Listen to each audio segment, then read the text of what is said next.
नमस्कार प्रिय विद्यार्थियों, वीके नॉलेज इलेक्ट्रिकल में आप सभी का स्वागत है। आईटीआई फर्स्ट ईयर के सीबीटी एग्ज़ाम होने हैं अभी अगस्त 2024 में।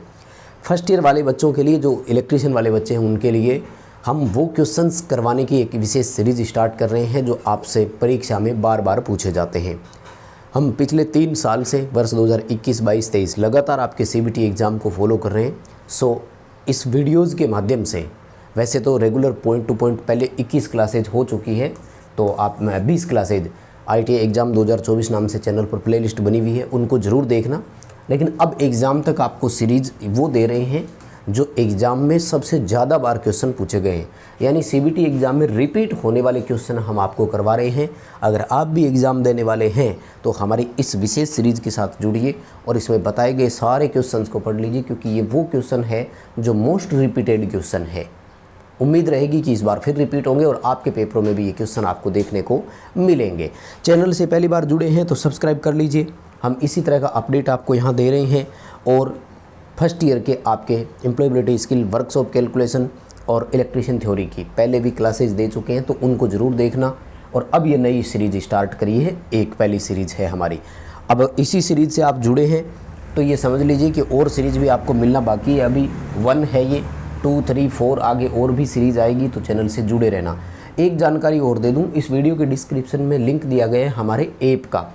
ऐप डाउनलोड कीजिए, आपके आईटीआई फर्स्ट ईयर के फ्री टेस्ट वहां पर अवेलेबल है, आप उनको अटेंड कर सकते हैं। आइए आज के क्वेश्चनों से शुरू करते हैं माय डियर। और आज का पहला सवाल ये रहा आपके सामने, ठीक है ना।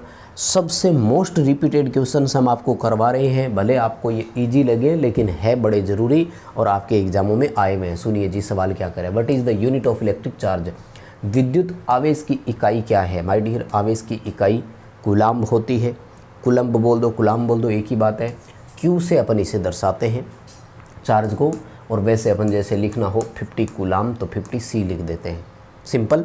वैसे देखो, अगर वोल्ट की कोई इकाई पूछ ही ले तो वोल्ट खुद इकाई है किसकी? ईएमएफ की यूनिट है, या वोल्टेज की यूनिट है, या पोटेंशियल डिफरेंस यानी विभवांतर की इकाई है, ठीक है। वाट पावर की यूनिट है यानी शक्ति की इकाई है, और एम्पियर करंट यानी विद्युत धारा की इकाई है, ठीक है। बात समझ में आ गई। ये क्वेश्चन रिपीट हुआ था आपके पेपर में, सीधा क्वेश्चन आया था, सीधा आएगा, इसलिए चिंता करने की ज़रूरत नहीं है। याद रख लो आवेश और उत्तर करना है कूलाम्ब। हाँ, सीबीटी एग्ज़ाम में ऑप्शन सफल होते हैं, ये ध्यान रखना। तो मैं फिर सजेशन दूंगा आपको कि ऑप्शंस पर मत जाइए प्लीज़ आप, ठीक है ना। मतलब ABCD रटे नहीं मारनी आपको ये ध्यान रखना है कि वास्तविक आंसर क्या है। सवाल देखो, MCB का पूरा नाम क्या है? बहुत बार पूछा गया है, पूरे चांस अब भी रहेंगे। MCB का पूरा नाम होता है मिनिएचर सर्किट ब्रेकर। क्या होता है? Miniature circuit breaker. हमारी जो डोमेस्टिक वायरिंग होती है, हिंदी में घरेलू वायरिंग बोलते हैं, घरेलू वायरिंग में MCB एकमात्र ऐसा सर्किट ब्रेकर है जो हमें ओवरलोड और शॉर्ट सर्किट दोनों से प्रोटेक्शन देता है। ध्यान रखिएगा, बाकी जितने भी रिलेज होती है उनका अलग अलग फंक्शन होता है। 100 एम्पियर से अगर ज़्यादा का करंट है तो फिर हमें MCCB लगानी होगी, MCB से काम नहीं चलेगा। इसका पूरा नाम भी पेपर में आया हुआ है, ध्यान रखना। और ये भी पूछा गया था क्वेश्चन, 100 एम्पियर से ज़्यादा कौन सी लगाते हैं। मतलब मैं कुल मिलाकर 1 के आसपास जितने संभावित क्वेश्चन बनेंगे वो सारे बता दूंगा। तो इसका पूरा नाम होता है moulded case circuit breaker. 100 ampere से ज़्यादा जब करंट हो तब MCB की जगह हमें यही लगाना होता है, ठीक है ना। तो ये डायरेक्ट क्वेश्चन आपको MCB का देखने को मिल जाएगा। इंपॉर्टेंट बड़ा है, याद कर लेना, सारे करवा देंगे। अच्छा जी, ये वाला 110% आपके पेपर में होगा। अब भाई कौन है वो खुशकिस्मत जिसके पेपर में, जिसकी शिफ्ट में होगा? क्योंकि देखो आपके सीबीटी एग्ज़ाम ना, एक तो चलते बहुत है, 10-12 दिन होते हैं, पर डे 3 शिफ्ट होती है, तो ऐसे में फिर है ना क्वेश्चंस बदलने की संभावना रहती है। लेकिन ये क्वेश्चन ना आएगा ज़रूर। अब जिसकी शिफ्ट में आएगा ना वो तो भाई धन्यवाद देगा कि हाँ जी आया था मेरे। सवाल सबसे इम्पोर्टेंट है, कौन सी रिले AC और DC दोनों पर एक समान रूप से प्रचालित की जा सकती है? माय डियर, इतना मोस्ट इंपॉर्टेंट क्वेश्चन है कि ये भर्ती परीक्षाओं में भी आने लग गया, ठीक है ना। एक विशेष रिले होती है जिसे इम्पल्स रिले बोलते हैं। इम्पल्स को हिंदी में आवेग रिले बोलते हैं। ये आवेग रिले एकमात्र ऐसी रिले है जो AC और DC दोनों पर समान रूप से चल सकती है, समान रूप से ऑपरेट होती है। संचालन का मतलब ऑपरेट होना होता है। और ये रहा, ठीक है। AC/DC दोनों पर चलने वाली रिले आवेग रिले या इम्पल्स रिले, ऑप्शन याद रख लेना। क्वेश्चन याद रख लो, AC/DC दोनों और आवेग, इतना सा याद रख लो बस, क्वेश्चन हो जाएगा। ठीक है, फिर देखो क्वेश्चन क्या पूछ रहा है। चार कुचालित चालकों के समूह को क्या बोलते हैं? यानी वो कह रहा है कि 4 चालक हैं, अलग अलग उन पर इंसुलेशन था। कुचालित मतलब है अलग अलग इंसुलेशन होना, उनके ऊपर एक कंबाइंड इंसुलेशन लगाया था, मतलब एक 4 कोर की एक केबल है। सवाल सिंपल पूछ रहा है, उसे क्या बोलेंगे? माय डियर, 4 कोर वाले को क्वाड कोर कहा जाता है, ये ध्यान रखना। जोड़ा किसे बोलते हैं? 2 कोर वाले को। ठीक है, 2 कोर जिसमें निकलती हो। कोर किसे बोलते हैं? प्रत्येक चालक, केबल के अंदर का प्रत्येक चालक कोर कहलाता है। और लेयर क्या होती है? परतें होती है इंसुलेशन की, उनके ऊपर कितनी है। खैर, अभी क्वेश्चन दोबारा सुन लो। 4 शब्द लिखा हुआ आ जाए, आपको क्वाड ऑप्शन के साथ जाना है। क्वाड को हिंदी में चतुर या 4 ही बोलते हैं, चतुष बोल दो, एक ही बात है। तो जहाँ भी ये ऑप्शन देखोगे उत्तर मिल जाएगा, कोई दिक्कत नहीं होगी, कर देना आराम से, छोड़ना नहीं है, ये ध्यान रखना। ठीक है, अगला सवाल देखो। बैटरी में कम समय में और उच्च दर से बैटरी को चार्ज करना है, कौन सी विधि अपनाते हैं? माय डियर, 2 विधियाँ विशेष तरह की होती है, अगर आपने नाम सुना हो तो। ये दोनों ही एक दूसरे की वाइस वर्सा होती है। वाइस वर्सा का मतलब है अपोजिट। कम समय में हाई रेट से अगर चार्ज करते हैं तो इसे बूस्ट चार्ज बोलते हैं। बूस्ट को शुद्ध हिंदी में वर्धन आवेश के नाम से जानते हैं। ठीक है, चार्ज को हिंदी में आवेशन बोलते हैं, वर्धन आवेशन बोलते हैं। लेकिन अगर उल्टा हो ना कि अधिक समय में निम्न दर से चार्ज करना, तो उसे ट्रिकल चार्जिंग बोलते हैं, ध्यान रखना। हिंदी में इसे बिंदु आवेश बोलते हैं। सल्फेशन दोष निवारण के लिए इसका उपयोग करते हैं। ठीक है, तो ये वाला क्वेश्चन भी आया हुआ है। अभी आपका बी उत्तर सही है, बूस्ट चार्ज आपको यहाँ पर आंसर करना है। ठीक है, समझ में आ रहा है ना? कैसे पता लगेगा? माय डियर, आपने इस वीडियो को अभी तक लाइक नहीं किया, लाइक कर दो, हमें पता लग जाएगा कि इतने बच्चे हैं जिनको ये क्लास पसंद आ चुकी है। प्लीज़ आप इस वीडियो को बिना लाइक किए ना देखें यार, बहुत मेहनत से क्वेश्चन तैयार करते हैं। सवाल देखो, अस्थायी प्रतिष्ठान में किस प्रकार की वायरिंग होती है? माय डियर, टेम्परेरी वायरिंग अस्थायी इंस्टॉलेशन के लिए जब काम में लेते हैं तो वो क्लीट वायरिंग होती है। आप चाहे तो स्क्रीनशॉट ले सकते हो क्वेश्चंस के, याद रख लेना। ठीक है ना, क्लीट वायरिंग इसका ऑप्शन होगा। अस्थायी वायरिंग के रूप में हम इसी का इस्तेमाल करते हैं, चीनी मिट्टी के बने हुए क्लीट होते हैं, बाकी सारी परमानेंट वायरिंग है। अगला सवाल, पोर्टेबल उपकरणों को संचालित करने के लिए किस प्रकार के सामान का उपयोग करते हैं? देखो, वायरिंग की जो एसेसरीज होती है ना, उनको 5 भागों में बांटा गया है, मैं एक एक करके बता देता हूँ। सेफ्टी एसेसरीज या प्रोटेक्शन एसेसरीज, तो इसमें क्या आएगा हमारा? Fuse, circuit breaker. Holding accessories, नाम से ही पता लग रहा है क्या आएंगे? लैंप के जितने भी होल्डर्स हैं हमारे होल्डिंग एसेसरीज में आएंगे। आउटलेट एसेसरीज में क्या आएंगे? तो ये वाले ना आउटलेट में ही आएंगे, सॉकेट, एडाप्टर, सीलिंग रोज। क्योंकि पोर्टेबल उपकरण का मतलब होता है, जैसे सीलिंग फैन है ना, वो पोर्टेबल नहीं है, टेबल फैन पोर्टेबल है, कहीं भी उठा कर ले जाओ और उसका इस्तेमाल कर लो, वो पोर्टेबल होता है। जैसे मोबाइल फ़ोन है ना, तो ये पोर्टेबल होता है। तो इसके लिए आउटलेट एसेसरीज आएगा, यानी निर्गत सामान की श्रेणी में इन्हें रखेंगे। लेकिन सुनो, कंट्रोलिंग वाला कौन होगा? नियंत्रित किससे करते हैं हम उपकरणों को? किससे करते हैं? स्विच से। तो निर्गत में कौन आ जाएगा? स्विच आ जाएगा। कंट्रोलिंग में कौन आ जाएगा? स्विच आ जाएगा। ये है सामानों के वर्गीकरण की लिस्ट। बताओ, याद रह जाएगा ना? इसमें से एक क्वेश्चन पक्का आएगा, कन्फर्म है, चाहे कुछ भी आ जाए। ये भी आ सकता है कि फ्यूज किस तरह के सामान की श्रेणी में आएगा। ठीक है, ये भी आ सकता है कि स्विच किस तरह की श्रेणी में आएगा, या फिर ये आ जाएगा कि इनमें से कौन सा निर्गत सामान की श्रेणी में रखा गया है। याद रख लेना। सवाल, चांदी का विद्युत रासायनिक तुल्यांक, माय डियर, इलेक्ट्रोकेमिकल इक्विवेलेंट, इसका पूरा नाम भी आ सकता है, ECE का, इलेक्ट्रोकेमिकल इक्विवेलेंट इसका पूरा नाम है। चांदी और तांबे दोनों का आएगा। मिलीग्राम में ऑप्शन करना है तो इसका डी उत्तर है 1.1182।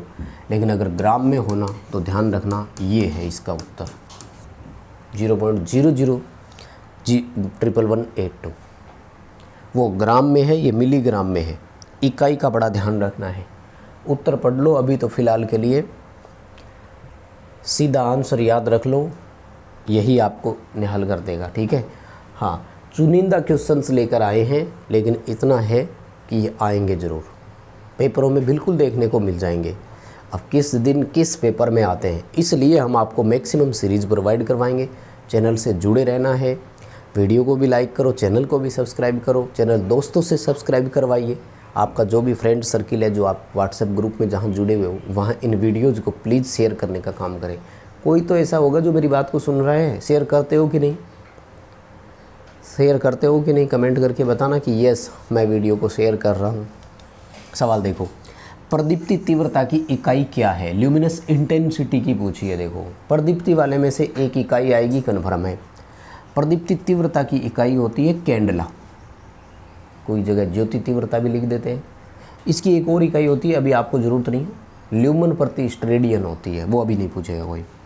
लक्स प्रदीप्ति की इकाई होती है, इंग्लिश में इसे इल्यूमिनेंस बोलते हैं। ल्यूमन प्रदीप्ति फ्लक्स की इकाई होती है, ठीक है ना, सारी याद रखनी पड़ेगी एक एक। और स्टेरेडियन किसकी है? ठोस कोण की इकाई, सॉलिड एंगल की इकाई। किसकी इकाई है? सॉलिड एंगल, ठोस कोण की। ये लो सारी लिख दी मैंने, एक भी बच्चा कन्फ्यूजन में नहीं रहना चाहिए। अच्छे से कवर कर लेना। क्वेश्चन बिल्कुल आपको हूबहू देखने को मिलेंगे। घरेलू वायरिंग स्थापना का परीक्षण करने के लिए किस प्रकार के उपकरण का उपयोग करते हैं? घरेलू वायरिंग में दो इम्पोर्टेंट हैं, लीकेज करंट का टेस्ट करते हैं, इंसुलेशन प्रतिरोध का टेस्ट करते हैं, और इन दोनों के लिए ही मेगर का इस्तेमाल करते हैं। वायरिंग सही है कि नहीं ये मेगर से बताते हैं, थंब रूल से। थंब का मतलब होता है ओके ओके, ये 1 की आकृति बनती है, यानी इंसुलेशन प्रतिरोध अगर 1 मेगा ओम से अधिक हो तो वो बिल्कुल सही माना जाता है। वायरिंग में मेगर से इंसुलेशन प्रतिरोध ही तो नापते हैं। अगर इंसुलेशन प्रतिरोध का मान 1 मेगा ओम से अधिक है तो वायरिंग ओके है, याद रख लेना, क्योंकि ये आ सकता है, ठीक है ना। घरेलू और मध्यम वोल्टेज इंस्टॉलेशन में इंसुलेशन प्रतिरोध का मान कितना होना चाहिए? 1 मेगा ओम से अधिक। इंसुलेशन प्रतिरोध किससे मापा जाता है? मेगर से। ऐसे भी क्वेश्चंस बन सकते हैं, ठीक है। आसपास के जितने संभावित क्वेश्चन बन रहे हैं हम करवाएंगे, एक भी नहीं छोड़ने वाले हैं, एक भी। देखो जी, एल सीरीज और जी सीरीज नाम की 2 MCBओं के क्वेश्चन आएंगे ही आएंगे। तो एल सीरीज वाली जो है ना, ये होती है हीटिंग उपकरणों के लिए, गीजर, बॉयलर, इन सब के लिए। मोटर के लिए अगर आ जाए ना तो जी सीरीज होती है, ध्यान रखना, ठीक है। ये MCBओ वाला पक्का एक क्वेश्चन, मुझे पूरा विश्वास है MCB वाला ज़रूर होगा, ठीक है। और जिस दिन आपके पेपर में आ जाए, आपका जब भी पेपर हो, अभी तो टाइम टेबल आया नहीं है, वो मतलब एडमिट कार्ड आए नहीं है, जिस दिन पेपर हो हमें व्हाट्सएप पर ज़रूर सेंड करना कि जी आज मेरा पेपर था और ये क्वेश्चंस आए थे। याद तो रह ही जाएंगे ना क्वेश्चंस को जब वापस देखोगे तो, ठीक है। देखो सवाल, सिस्टम अर्थिंग कहाँ उपयोग की जाती है? अर्थिंग 2 तरह की होती है, एक उपकरण अर्थिंग, एक सिस्टम अर्थिंग। सिस्टम अर्थिंग में हमेशा न्यूट्रल को अर्थ किया जाता है, ये ध्यान रखना। उपकरण अर्थ में उपकरण की बॉडी को अर्थ करते हैं, सिस्टम अर्थ में न्यूट्रल को अर्थ करते हैं। तो न्यूट्रल कहाँ अर्थ करते हैं? सब स्टेशंस में किया जाता है, जनरेटिंग स्टेशंस में किया जाता है। ये जितनी भी हमारी वायरिंग वाले सिस्टम्स होते हैं ना, इनमें हम उपकरणों को, जैसे घरेलू उपकरणों की मैं अगर बात करूँ, फ्रिज का एग्जाम्पल दूँ, तो फ्रिज की बॉडी को अर्थ करेंगे हम। किसको करेंगे? फ्रिज की बॉडी को अर्थ करेंगे, न्यूट्रल को नहीं। यहाँ पर जैसे अल्टरनेटर स्टार में जुड़ा हुआ है तो उसके न्यूट्रल को अर्थ करेंगे। ट्रांसफॉर्मर स्टार में जुड़ा हुआ है सेकेंडरी साइड, तो उसके न्यूट्रल को अर्थ करेंगे, और उसे ही सिस्टम अर्थिंग कहा जाता है, ठीक है ना। तो वो सब स्टेशन में, डिस्ट्रीब्यूशन स्टेशन में, वहाँ पर काम में ली जाती है। सवाल देखो अगला, ELCB का क्या उपयोग है? पूरा नाम है अर्थ लीकेज सर्किट ब्रेकर, नाम से ही पता लग रहा है, यानी जब अर्थ में लीकेज हो रहा हो कहीं पर भी उपकरणों के माध्यम से तो ये ट्रिप हो जानी चाहिए। इसका काम है रेजिडुअल करंट की मॉनिटरिंग करना। मॉनिटरिंग करना, रेजिडुअल को बोलते हैं अवशिष्ट धारा। मॉनिटर का मतलब होता है उसकी निगरानी रखना, जैसे अनबैलेंस हुआ ट्रिप करा देना। ELCB का मॉडिफाइड रूप है आजकल RCC भी आता है, जिसका पूरा नाम होता है रेजिडुअल करंट सर्किट ब्रेकर। ये वोल्टेज ऑपरेटेड है, ये करंट ऑपरेटेड है। ये ज़्यादा सेंसिटिव है, वो हल्की सी कम सेंसिटिव है थोड़ी सी, इसलिए दोनों का काम एक ही है। उत्तर क्या करोगे? बी। अवशेष धारा को देखना या उसकी निगरानी करना। ठीक है, क्वेश्चन समझ में आ रहे हैं कि नहीं बताओ, अच्छे लग रहे हैं कि नहीं बताओ, इम्पोर्टेंट लग रहे हैं कि नहीं। आपको भी तो क्लास देखने के बाद उम्मीद होनी चाहिए ना कि हाँ यार ये क्वेश्चन टॉप है, आ सकते हैं, ज़रूर बताइएगा। साथ में पता तो लगे कि यहाँ तक इतनी इतनी दूर क्लासेज को देख कौन रहा है, इसलिए मैं ये सवाल पूछता जा रहा हूँ आपसे। बहुत सारे बच्चे ना जनरली 4 मिनट 5 मिनट क्लास देखते हैं, बस बहुत है, हो गया कि कैसे बात बनेगी बताओ। सारे क्वेश्चन नहीं देखोगे तो हम कोई क्वेश्चन को अब रिपीट थोड़ी कराएंगे। ये क्वेश्चन इस क्लास में ले लिया तो अब अगली क्लास में ये क्वेश्चन नहीं डालेंगे। मोस्ट रिपीटेड क्वेश्चन करवा रहे हैं ना। सवाल देखो, HRC फ्यूज का फ्यूजिंग फैक्टर कितना होता है। HRC का फ्यूजिंग फैक्टर 1.11 होता है। वहीं अगर रिवायरेबल का पूछे तो उसका 1.4 से लेकर 1.7 तक होता है। ठीक है ना, तो दोनों फ्यूजों का सवाल पूछा जा सकता है। फ्यूजिंग फैक्टर होता है कि किस धारा पर फ्यूज उड़ गया था और किस धारा पर उड़ने के लिए उसे डिज़ाइन किया गया था। जी, सबसे मोस्ट इंपॉर्टेंट क्वेश्चन, वायरिंग की ट्री प्रणाली कहाँ उपयोग की जाती है। वितरण वायरिंग फैलाने का अस्थायी तरीका है ट्री प्रणाली।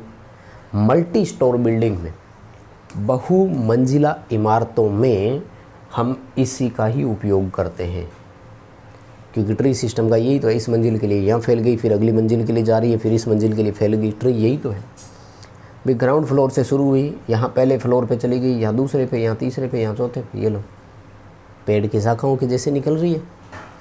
तो इसका ना क्वेश्चन दोनों तरीक़ों से आता है। ये भी सवाल आया था कि ट्री प्रणाली कहाँ उपयुक्त है, मल्टी स्टोर बिल्डिंग के लिए, और फिर आता है मल्टी स्टोर बिल्डिंग के लिए कौन सी वायरिंग उपयुक्त है। तो दोनों दृष्टि से क्वेश्चन इंपॉर्टेंट है।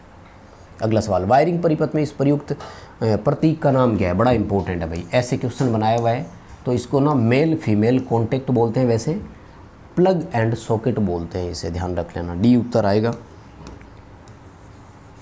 एक तो देखो डायग्राम वाले क्वेश्चन नहीं छोड़ने बिल्कुल भी। डायग्राम आपको जितने भी हमारी क्लासेज में दिख जाए उनको बहुत अच्छे से पढ़ लेना, क्योंकि वो 110% आएंगे। डायग्राम ही दे रहे हैं वो उठा करके। BIS bureau of Indian standard के अनुसार सिंगल फेज घरेलू वायरिंग में तांबे की अर्थ कंटिन्यूटी कंडक्टर का साइज कितना है। तो कॉपर 1.5 mm² से छोटा नहीं होना चाहिए। 1.5 mm² ये है साइज आपके कॉपर के लिए। ठीक है ना। अगला सवाल, बैटरी की क्षमता कैसे बताई जाती है। बैटरी की कैपेसिटी किस में होती है, एम्पियर आवर में। शॉर्ट में क्या बोलते हो, AH। जैसे 100 AH की बैटरी है, इसका मतलब 10 एम्पियर की करंट 10 घंटे तक ये हमें दे सकती है ना। याद रहेगा, ये बड़ा इंपॉर्टेंट है, इसकी पूरी गारंटी है, आएगा पक्का। रट्टे मार लीजिए, इसको याद कर लेना। बैटरी की क्षमता एम्पियर आवर। शॉर्ट में अगर AH लिख कर दे दे तो कोई बात नहीं, घबराना मत। ठीक है। अगला सवाल, ये थोड़ा सा क्वेश्चन गलत हो गया, स्प्रिंग कंट्रोल वाला था।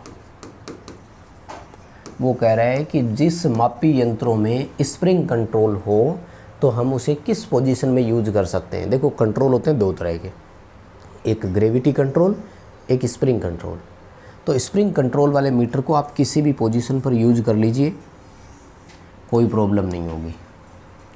लेकिन अगर ग्रेविटी कंट्रोल है तो वो केवल वर्टिकल ही काम करेंगे, ये ध्यान रखना।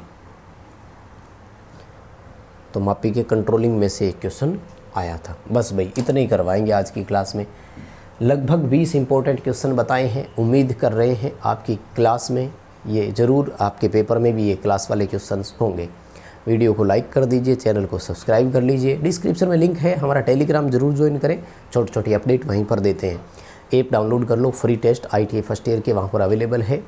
और हाँ, ये चैनल, ये क्लास दोस्तों तक ज़रूर शेयर करेंगे। बहुत बहुत धन्यवाद।